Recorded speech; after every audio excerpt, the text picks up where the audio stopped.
मराठी भाषेवरचं प्रेम हे मी काही सांगण्याची आवश्यकता नाही, परंतु ही मराठी भाषा व्यवहारात वापरली गेली पाहिजे.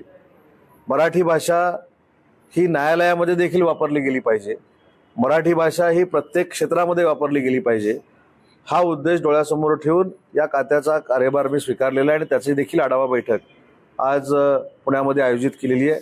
आणि मला पुण्याच्या उद्योजकांना देखील खात्री द्यायची आहे की 2.5 वर्षामध्ये कदाचित काही कामं आमच्याकडनं राहिली असतील, ती देखील माननीय देवेंद्रजी, एकनाथ शिंदेसाहेब, अजितदादांच्या नेतृत्वाखाली पूर्ण करण्याचा आमचा मानस आहे. महाराष्ट्रामध्ये उद्योग भवन ही जी संकल्पना आणलेली होती त्याचा आढावा देखील आज मी घेणार आहे. आणि इंडस्ट्रीना त्रास देण्याची भूमिका जर कुठच्या ना कुठच्या माध्यमातून जर कोण घेत असतील तर त्याचा देखील कडेकोट बंदोबस्त करण्याचा निर्णय हा शासन म्हणून आम्ही घेणार आहोत. परदेशातले जसे उद्योजक आहेत तसे आपल्या राज्यातले देखील उद्योजक आहेत, आपले स्थानिक उद्योजक देखील आहेत. यांना पूर्ण ताकद आणि संरक्षण देण्याची जबाबदारी उद्योग विभाग म्हणून आमच्या सगळ्यांची आहे आणि तोच आढावा घेण्यासाठी आज मी पुण्यामध्ये आलेलो आहे. सर, मागच्या वेळेस जेव्हा तुमच्याकडे हेच खातं होतं काही दिवसांपूर्वी निवडणुकीच्या आधी गणेश कलाला एक मोठा कार्यक्रम आपण देखील घेतला होता. त्याच पार्श्वभूमीवर पुन्हा एकदा खातं जेव्हा तुमच्याकडे आले, काही धोरणात्मक निर्णय युवांच्या बाजूने आपण काही घेणार आहोत का उद्योग क्षेत्रात? त्या कार्यक्रमामध्ये आपल्याला आठवत असेल, मी महाराष्ट्राच्या प्रत्येक विभागनिहाय काही आकडेवारी सांगितली होती आणि ती आकडेवारी सांगत असताना चांदा ते बांदा अशा पद्धतीनं समतोल प्रमाणात औद्योगिक क्षेत्र विकसित झालं पाहिजे, उद्योग तिथे आले पाहिजेत, ही भूमिका होती. आणि आज मला सांगताना मनापासूनचा आनंद आहे की माजी मुख्यमंत्री, आमचे मुख्य नेते, विद्यमान उपमुख्यमंत्री आदरणीय एकनाथ शिंदे साहेबांनी जो गडचिरोलीमध्ये प्रयोग केला, गडचिरोली आजपर्यंत किंवा कालपर्यंत म्हणूया, आज नाही कालपर्यंत नक्षलवादी जिल्हा म्हणून ओळखला जायचा, परंतु आज तिथल्या युवकांच्या हातातली बंदूक बाजूला जाऊन त्यांच्या हाताला रोजगार देण्याचं काम महायुतीच्या सरकारनं केलं. जवळजवळ 1 लाख कोटीचे स्टील बेस प्रकल्प हे गडचिरोलीमध्ये आणण्यामध्ये आम्ही यशस्वी झालो. त्याच्यामध्ये 45,000 कोटीचा लॉईड्सचा प्रकल्प, त्याचं इन्फ्रास्ट्रक्चर सुरू झालेलं आहे. सुनील जोशी म्हणून जे उद्योजक आहेत त्यांचा 10,000 कोटीच्या प्रकल्पाचं इन्फ्रास्ट्रक्चर सुरू झालं आहे. ह्या दोन्हीचं भूमिपूजन आम्ही मागच्या वेळी केलं होतं. सज्जन जिंदालांच्या JSW मार्फत जवळजवळ 25,000 कोटीची गुंतवणूक ही गडचिरोलीमध्ये होते.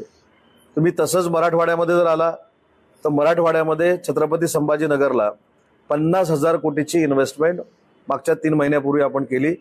त्याच्यामध्ये JSW EV कार कारखाना असेल, अथरसारखी बाईकची एजन्सी असेल, अशा अनेक प्रकल्पांना आपण त्या ठिकाणी चालना दिलेली आहे. आणि त्या कार्यक्रमामध्ये मी असं पण सांगितलं होतं की मी ज्या क्षेत्रातनं निवडून येतो तो रत्नागिरी आणि जो परिसर आहे त्याच्यामध्ये उद्योजकांबद्दल किंवा उद्योगाबाबत एक निगेटिव्हिटी होती, तर ती 2.5 वर्षामध्ये आम्ही दूर करू शकलो. आणि माझ्या स्वतःच्या मतदारसंघामध्ये 19,550 कोटीचा VIT सेमीकंडक्टर कारखाना हा तिथे येतोय. त्याचं इन्फ्रास्ट्रक्चर सुरू झालंय. आणि आपल्या माध्यमातून आचारसंहिता असल्यामुळे मी सांगू शकलो नाही, पण जरी आपल्यामध्ये आज रतनजी टाटा हयात नसले तरी त्यांचे आभार मानणं, हे टाटा समूहाचे आभार मानणं आमचं सगळ्यांचं कर्तव्य आहे. कारण गडचिरोली, पुण्याला नव्यानं आपण पैसे देतोय, रत्नागिरी आणि कल्याण डोंबिवली या 4 ठिकाणी टाटा समूहाच्या CSR मधनं जवळजवळ 500 कोटी रुपये देण्याचा निर्णय हा रतनजी टाटाने घेतलेला होता. त्यातलं गडचिरोलीचं स्किल सेंटर हे सुरू झालेलं आहे. रत्नागिरीच्या बिल्डिंगचं काम सुरू आहे. कल्याण डोंबिवलीचं येत्या 15 दिवसामध्ये सुरू होईल. आणि पुण्यामध्ये देखील नव्यानं हे स्किल सेंटर करण्याचा आमचा प्रयत्न आहे. त्याच्यामुळं पूर्वी केलेले संकल्प महाराष्ट्राच्या युवकांच्या दृष्टीनं आणि त्यांच्या हाताला रोजगार देण्याच्या दृष्टीनं त्याच्यामध्ये कुठेही खंड पडणार नाही, ही शासन म्हणून मी आपल्याला ग्वाही देतो.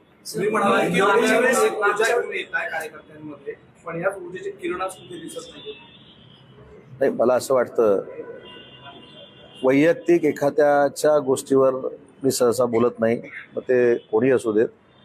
त्यांनी जर काय केलं असेल तर ते भोगतील.